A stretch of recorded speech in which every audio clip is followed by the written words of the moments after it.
झालेल्या मराठी साहित्य संमेलनामध्ये राजकीय वस्तुस्थिती सांगून शिवसेना शिंदे गटाच्या नेत्या नीलमताई गोरे यांनी एक वक्तव्य केले होते। परंतु त्या वक्तव्याचा निषेध करताना शिवसेनेचे खासदार संजय राऊत यांनी नीलम गोरे यांच्यावर खालच्या पातळीवर जाऊन वक्तव्य केले।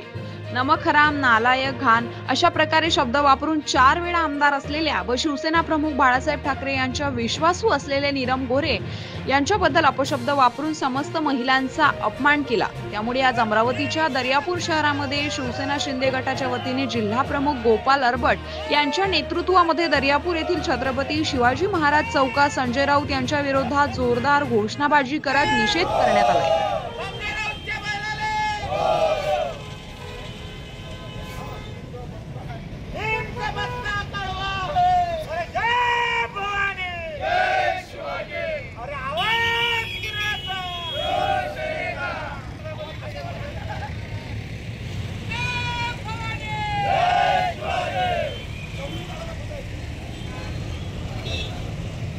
अशाच वेगवान घडामोडी पाहण्यासाठी आमच्या चॅनलला लाईक व सबस्क्राइब करायला विसरू नका।